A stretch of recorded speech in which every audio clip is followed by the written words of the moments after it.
Bien, bonjour à tous, je suis content de vous accueillir aujourd'hui sur ce plateau pour le festival du film court. Donc aujourd'hui j'accueille notre jury et donc pour donner les noms, donc, nous avons Christian Arnaud, Camille Sens, Emmanuel Gaume qu'on a interviewé hier, Ovidie et Marty Torrens-Del Sordo. Et du coup je vais commencer avec une première question sur la sélection. Comment se passe la sélection? Quels sont les critères de sélection? Et puis aussi, quelle place occupe votre sensibilité au niveau de cette sélection? Je sais, par exemple, voilà, on a Emmanuel Gaume qui a finalement travaillé sur un thème plutôt féministe. Je sais pour Ovidie c'est pareil, tu as écrit un livre je crois. Effectivement je travaille beaucoup sur les questions qui touchent les femmes en général, qui touchent au corps, je dirais au corps, à la sexualité mais pas que ça. Je travaillais aussi sur l'accouchement, sur la stigmatisation, mais c'est vrai que tous les sujets que je traite touchent plutôt à la question des droits des femmes, etc. Voilà. D'accord. C'est plutôt ça.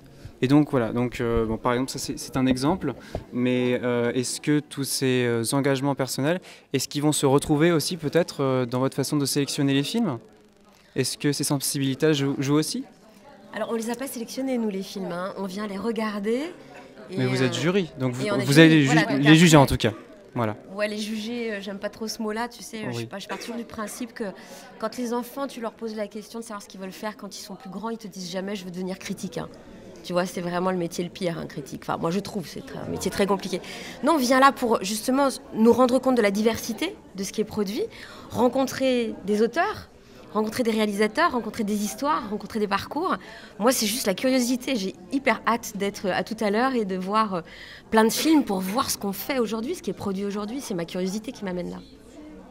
Et j'espère que je vais être surprise, étonnée, touchée, émue, et voilà. En fait, ce que je peux vous dire, c'est qu'effectivement, c'est comme on dit, c'est la curiosité. On a hâte de voir les films. Mais il faut qu'on remet un prix, donc si c'est ça que tu veux savoir, évidemment la sensibilité, les parcours, les goûts, c'est très subjectif en fait ce qu'on va faire. Donc heureusement on est plusieurs, hein, donc c'est une combination je pense justement de subjectivité qui va finalement peser le plus. D'accord. Il n'y a pas vraiment...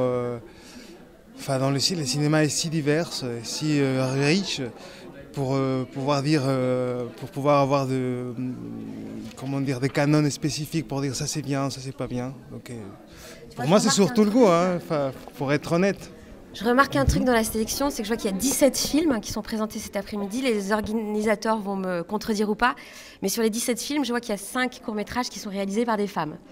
Donc on reste, par exemple, ça c'est quelque chose auquel je suis sensible, je regarde ça tout de suite, je me dis bon, on en est où de la proportion du cinéma réalisé, écrit par des femmes et du cinéma réalisé, écrit par des hommes?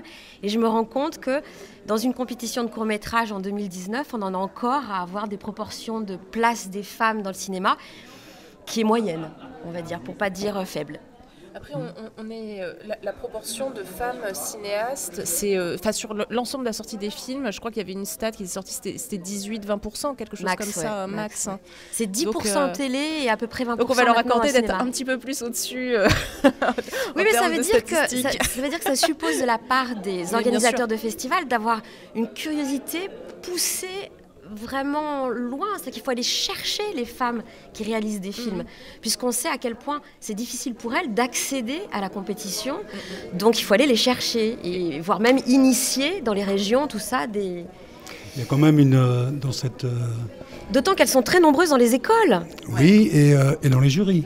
Et là, c'est l'exception qui confirme la règle. Là, on est vraiment... on est équitable, là, non? On est en majorité, nous. Voilà, vous êtes majoritaire. Ouais.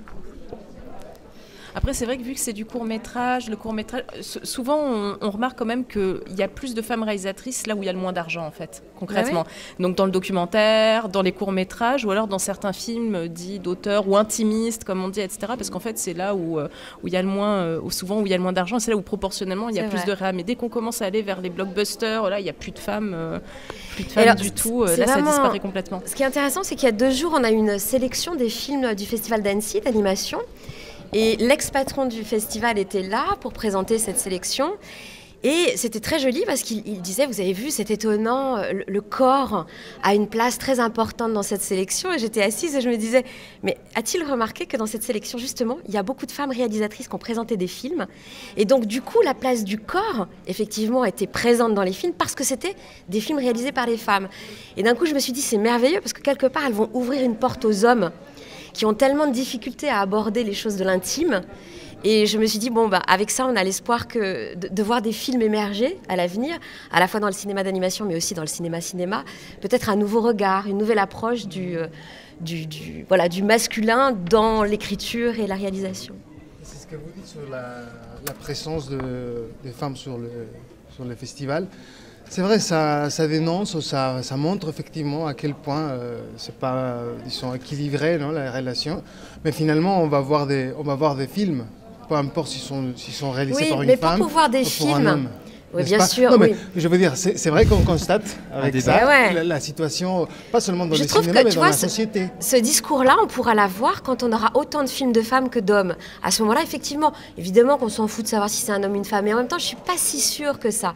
Ça, c'est un discours que tu peux tenir quand on est dans un équilibre. Non, je ne dis pas qu'on s'en fout, je dis qu'à la fin, un film doit se soutenir pour soi-même. Bien sûr, bien sûr. Et là, si c'est une femme, si c'est un homme, ça compte pas du tout. On est d'accord. Mais ce discours-là, on pourra le tenir quand on aura autant de films de femmes que d'hommes qui arrivent dans les salles de cinéma et dans les sélections de festivals et à la télévision et partout. Alors maintenant, on doit, pour juger, entre guillemets, un film, il faut quand même de toute façon dire, là, c'est une femme qui l'a fait, donc on le va regarder d'une autre façon. Non, pas du alors, tout. Ah non, certainement pas. C'est un autre discours. Non, je dis qu'il faut rééquilibrer... Je n'ai pas compris, peut-être, j'essaie de... Je pense qu'il faut rééquilibrer l'apport du film, c'est-à-dire qu'il faudrait que tout le monde ait sa place. Et après, effectivement, je suis d'accord qu'il ne faut pas dire que c'est un film de femme ou d'homme, c'est pas important, ça. Mais il faudrait que les femmes aient accès. C'est ce que dit Ovidie. Pour l'instant, on n'a pas d'argent pour le faire. On n'a pas d'accès, en fait. Donc le jour où on a l'accès, ça va être super. Mais c'est pas seulement l'accès au film, c'est l'accès à tout. Tout oui, dans la je société. suis bien d'accord. Ouais. Et c'est les femmes, et c'est les indigènes, et c'est toutes les personnes qui sont exclues des progrès. Mais moi j'ai hâte du jour où ce seront plus des femmes qui prennent la parole sur le sujet, mais des hommes. Par exemple toi. J'aurais adoré que ce soit toi qui dises « Ah bah tiens, j'ai remarqué qu'il n'y avait que 5 femmes sur 15 films, tu vois ». Je serais libérée de ce problème-là et ce sera super, tu vois. Oui, le CNC a lancé la charte 50-50, on devrait aller vers un mieux. Il y a des diagnostics qui commencent à arriver. On peut espérer que les choses s'améliorent dans les années à venir. On peut espérer en 2019. On espère en tout cas. Et du coup, je rebondis un peu sur ce que disait Ovidie. Quand tu disais que du coup les femmes étaient plutôt présentes sur des courts-métrages, alors si j'ai bien compris, ou sur des petites... Elles sont plus présentes là où il y a le moins d'argent, finalement. Voilà, c'est-à-dire dans tout ce qui est sous-prolétariat de l'audiovisuel, il y a plus de femmes parce que vu qu'il y a des enjeux d'argent qui sont moindres, on accepte en gros de leur dire allez-y, faites des films. Mais plus les enjeux d'argent sont importants et plus tout à coup on se retrouve que ce sont des hommes qui se retrouvent à ce poste de mise en scène, de réalisation. D'accord. Alors du coup, je ne sais pas si on peut dire pour les films courts qu'il s'agit donc de productions qui demandent moins d'argent, je vais supposer. C'est beaucoup de débrouille sur les films courts, c'est beaucoup de bonne volonté, c'est parfois des gens qui travaillent gratuitement, des techniciens qui travaillent gratuitement, c'est des acteurs qui acceptent quasi gratuit. Donc oui, c'est une toute petite économie le court-métrage. C'est ce qui fait souvent que ce sont parfois des premiers films pour montrer patte blanche, pour éventuellement faire un nom derrière. Mais pas toujours d'ailleurs, mais oui, c'est de l'économie, c'est de la petite économie qui est basée essentiellement sur enfin, je sais pas si vous êtes d'accord avec moi, mais j'ai l'impression que c'est surtout basé sur de la bonne volonté, quoi. Oui, la bonne volonté, mais aussi cette contrainte économique, elle est source, parce que la réponse à une contrainte économique, c'est la créativité, en fait. Et souvent, enfin en tout cas, par rapport à... Alors, si on parle en termes de domination, mais peut-être qu'on a passé... déjà pas mal de temps là-dessus, mais simplement ce que j'ai pu constater, c'est que effectivement le fait de, enfin en tout cas c'est un mécanisme dans le travail artistique qui est extrêmement fréquent, qui est que effectivement quand il y a peu de moyens matériels et qu'on veut faire exister une idée, on fait appel aux ressources de la créativité personnelle. Et donc, c'est pas pour conforter une hiérarchie dans les moyens ou des systèmes de domination. Mais je n'oublie pas que, par exemple, l'art naît de la contrainte. Et donc, contrainte matérielle, entre autres. Et j'ai vu que justement la légèreté justement logistique souvent des films à petits moyens, et c'est très très sensible dans l'animation, où effectivement dès qu'on envisage un long métrage, ça suppose un investissement considérable en temps, en équipe. Là où il y a vraiment, et ce qui fait que le cinéma d'animation français, entre autres, a une telle santé, c'est parce qu'il y a une myriade de courts-métrages qui sont d'une diversité, d'une créativité, d'une inventivité, d'une liberté absolument totale. Et encore une fois, là, par exemple, les moyens ne sont pas du tout une limite. Hein, c'est plutôt, ça fait partie, disons, du processus de création. Oui, moi je suis tout à fait d'accord.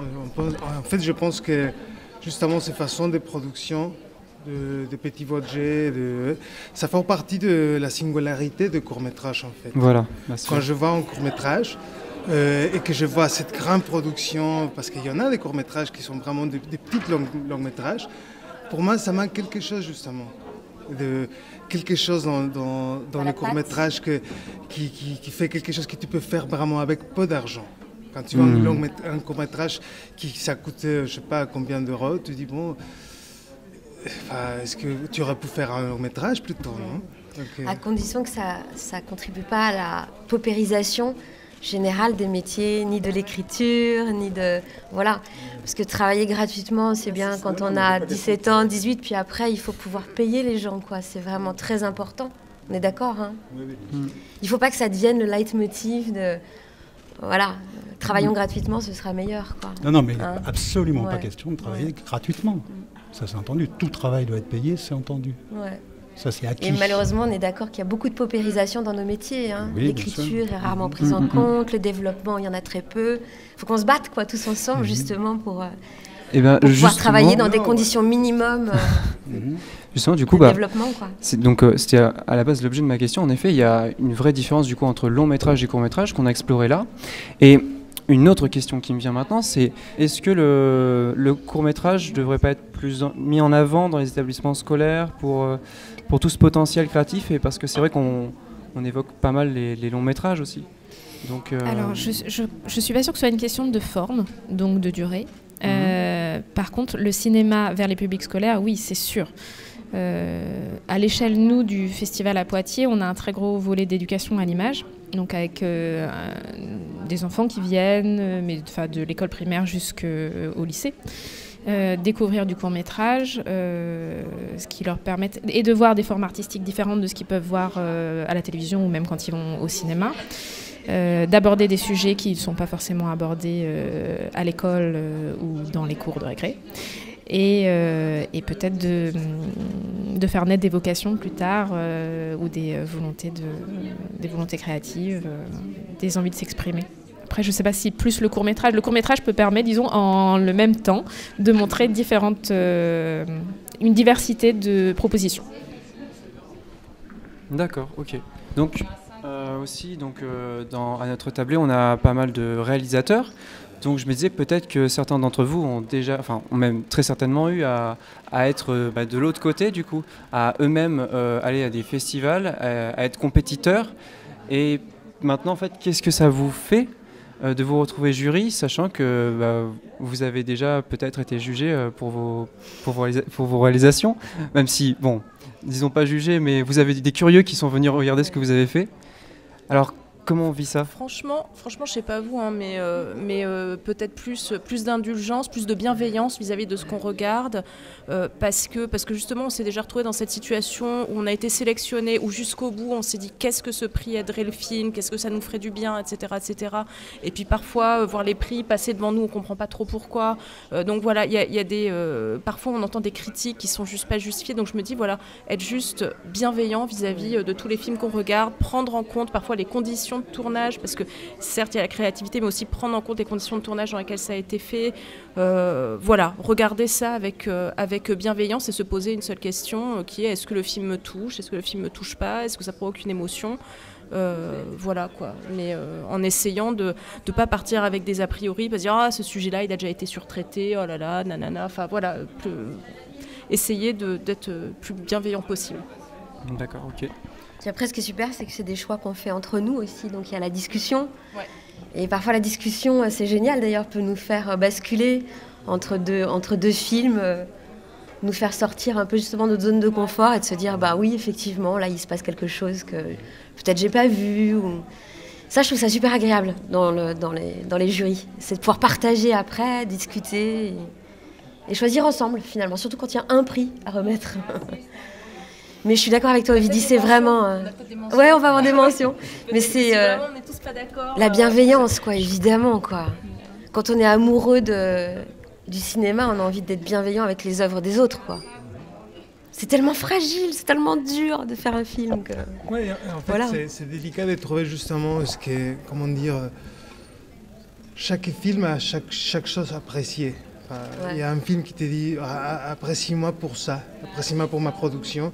Et c'est important parfois, c'est quelque chose que tu vois que c'est très, disons, même amateur, si tu veux, mais il y a peut-être un âme, il y a peut-être quelque chose vraiment à dire, il y a quelque chose très bien fait aussi, et que ça te parle par la façon dont il est fait, le film. Donc c'est aussi la partie géniale d'être ici, de justement pouvoir basculer entre une vision et une autre, et trouver en chacun ce qui parle. Parce qu'en fait, ils sont déjà sélectionnés, les films. J'imagine qu'ils sont quelque chose... Ah oui, bien sûr. Oui, c'est ça. Oui, la sélection, évidemment. Oui, je crois qu'il y a 1500 films qui sont envoyés au festival. Ah, je ne sais pas combien il y en a, mais il y en a un bon paquet, oui. Annoncé tout à l'heure. Ouais, c'est ça, 1500. Et donc, voilà, c'est qu'il y a déjà eu ce travail, justement, d'une première vision, une première découverte qui a fait que quelqu'un a trouvé dans la proposition, dans le film, quelque chose à aimer, justement, et à défendre. Donc nous, ça va être très, très difficile. Moi, je le vois vraiment, pour être un peu obsessionnel sur la créativité, je vois vraiment la délibération comme un moment, justement, où le jury invente. C'est-à-dire qu'ensemble, parce que justement, on est très différents, avec des énergies très différentes, des façons de penser très différentes, et que par définition, un jury, une sélection, c'est injuste, de toute façon. C'est-à-dire que c'est absolument... voilà, parce qu'effectivement, toute forme de création a droit à l'existence. Donc voilà, il va falloir inventer une forme éphémère et ponctuelle, qui sera le moment de notre délibération, et où on trouvera, voilà, on désignera quelqu'un, en étant sûr que c'est pas juste. Pour répondre à Ovidie, puisque tu parlais du fait que ça pouvait être... que tu trouvais ça injuste parfois, tu vois, au niveau des sélections, tu vois, des prix. Voilà. Oui. D'accord. Et donc toute la diversité qui découle de cette créativité des courts-métrages, les rend-ils du coup plus difficiles ? Quels sont les éléments qui ont facilité ou complexifié votre sélection du coup ? Parce que dit comme ça, on a l'impression que ça va être très difficile alors de rendre votre prix. Parce que s'ils sont tous très très différents, la comparaison devient difficile. Comment vous allez gérer ça ? Ben ça, c'est peut-être un peu tôt pour vous le dire. On va voir ça après avoir vu les 3 programmes. Mais je pense qu'on va s'attacher à des choses différentes dans les films et que, effectivement, c'est la discussion qui va faire qu'à un moment, peut-être... C'est difficile de trouver un film qui fait consensus. Puis des fois, quand ça fait consensus, on est presque un peu déçu parce qu'on a envie de discuter des films, on a envie que les films amènent à la discussion. Donc, peut-être certains d'entre nous seront un peu frustrés. Ça fait un peu partie du jeu. Donc voilà, on inventera certainement les critères ensemble tout à l'heure. Bon, donc je crois qu'au final, le plus important, ça restera peut-être pas cette sélection, c'est peut-être ce dont vous parlez au début, de la curiosité, parce que en fait c'est ça l'essentiel, c'est qu'ils soient projetés aujourd'hui, qu'on les découvre et que on trouve son film qui singulièrement nous plaît. Je pense que, moi c'est ce qui ressort en fait de tout ce que vous m'avez raconté aujourd'hui. Ouais, et puis le bonheur de voir des films courts en salle. Oh, ça c'est trop bien. Surtout qu'ici en plus l'écran il est top. C'est une super belle salle donc. D'accord. Donc écoutez, j'ai envie de conclure là-dessus. Et puis, merci à toi. Et puis voilà, merci. Vous avez été réactifs, vous étiez intéressants, plein d'avis, plein de petits débats. Et voilà. Merci à vous. Au revoir et bon visionnage. Merci.